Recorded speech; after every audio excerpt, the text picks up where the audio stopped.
इधर पकड़ भाई होगा।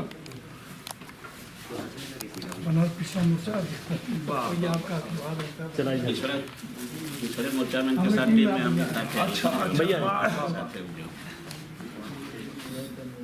भैया एक मिनट हमारे हाथ में देखना जाता हूँ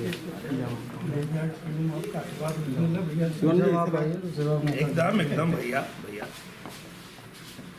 हमारे मंत्री जी जिला मंत्री सर एक बार इधर देखिए राहुल जी टीम में। अच्छा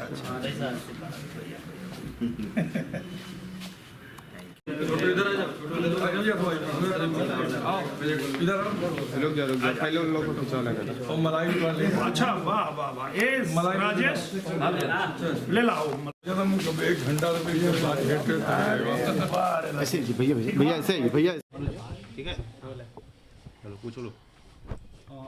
ये राम मंदिर का देखकर कहा जाए तो प्राण प्रतिष्ठा हो रहा है, इसको लेकर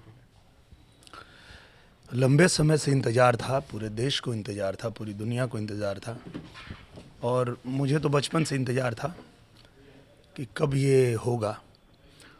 तो मुझे लगता है कि इस देश का, इस सदी का सबसे बड़ा काम होने जा रहा है और हम लोग तो बहुत खुश हैं और फाइनली जो है, जो इंतज़ार था वो ख़त्म हो रहा है।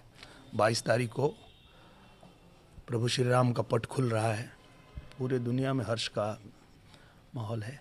विपक्ष को भी निमंत्रण जा रहा है और विपक्ष भी तैयार है आने को। हाँ, विपक्ष को तो सबसे पहले जाना चाहिए क्योंकि जो लोग राम की महिमा को समझते हैं वो तो राम का मंदिर बनाने के लिए कई वर्षों से संघर्ष कर रहे थे, पर विपक्ष जो राम मंदिर के विरोध में बात करता था, रामचरितमानस के विरोध में बात करता था, उनको सद्बुद्धि की आवश्यकता ज़्यादा है। तो वो अगर वहाँ पहुँचेंगे तो सबसे ज़्यादा अच्छा रहेगा क्योंकि उनको ज़्यादा ज़रूरत है। समाजवादी पार्टी को भी जाना चाहिए, निश्चित रूप से जाना चाहिए और मुझे लगता है जो कहा जाता है हम में तुम में खड़क हम में सब में व्यापी राम, तो चाहे समाजवादी पार्टी का आदमी हो, चाहे भाजपा का आदमी हो, चाहे बसपा का आदमी हो, राम तो सब में बसते हैं। अब उस राम के दर्शन करने के लिए हर किसी को जाना चाहिए। लेकिन जिस तरह से कार सेवा के दौरान गोलियां चलाई गई मुलायम सिंह के द्वारा, लगातार कई कार सेवकों को जानी गई, उसके बाद भी समाजवादी पार्टी को निमंत्रण देना और हाँ बिल्कुल, क्योंकि वो अगर उस समय समझते तो नहीं गोली चलाते, तो कभी भविष्य में ऐसा ना हो, इसलिए उनको बुलाना ही चाहिए, उनको जाना ही चाहिए और देखना चाहिए कि प्रभु श्री राम की क्या महिमा है, प्रभु श्री राम कौन है। जहाँ पूरे दुनिया का ज्ञान खत्म हो जाता है वहाँ से फिर श्री राम का ज्ञान शुरू होता है, तो मुझे लगता है कि जाना ही चाहिए 100%। स्वामी प्रसाद मौर्य ने एक फिर भी आज विवादित बयान दिया है कि हिंदू कोई जात नहीं है और इसमें जो है लोग FIR भी करवाते रहे हैं और इस पर पहले भी लोग बयान देते हैं, क्या कहना है?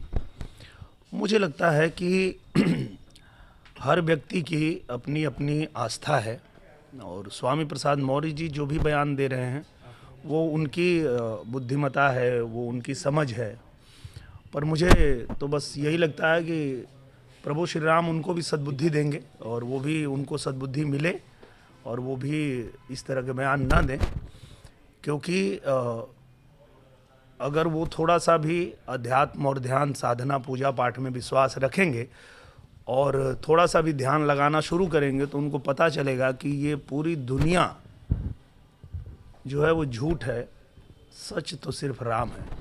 और ये चीज़ आप सब ने देखा होगा, जब कोई व्यक्ति इस दुनिया से विदा होता है तो पीछे सब लोग एक ही बात कहते हुए जाते हैं, राम नाम सत्य है, बाकी सब झूठ है, राम नाम सत्य है। तो ये राम नाम सत्य है, मरने के बाद पता चले उसके बढ़िया है, उससे अच्छा है कि पहले ही जान जाए तो बढ़िया रहेगा। इंडिया गठबंधन लगातार बैठकें कर रहा है, 2024 की तैयारी को लेकर, टिकट बंटवारे को लेकर भी बातचीत चल रही है। मुझे लगता है कि वो कितना भी बैठक कर लें उनसे कुछ होने वाला नहीं है। उसका कारण ये है कि हम लोगों को तो पता है, एक एक कार्यकर्ता को पता है कि हमारे जो प्रधानमंत्री पद के दावेदार हैं, जो हमारे प्रधानमंत्री हैं, तीसरी बार भी श्री नरेंद्र मोदी जी बनेंगे। ये लोग गठबंधन तो बना लिए हैं पर इनको पता ही नहीं है कि प्रधानमंत्री कौन बनेगा। तो पहले वो चेहरा तय कर लेते तो उनको लड़ने में थोड़ी आसानी होती, पर वो उनसे होगा नहीं क्योंकि वही बात है कि सब लुटेरे मिल करके चाह रहे हैं कि हम लोग जो है एक ईमानदार प्रधानमंत्री को रोकें, पर ये देश जाग चुका है, ये देश जान चुका है कि नरेंद्र मोदी जी के नेतृत्व में हमारा देश आगे बढ़ रहा है, गरीबों का कल्याण हो रहा है। तो अब ये देश किसी भी भटकावे में भुलावे में नहीं आने वाला है। और मैं आप लोगों को एकदम स्पष्ट बता देना चाहता हूं कि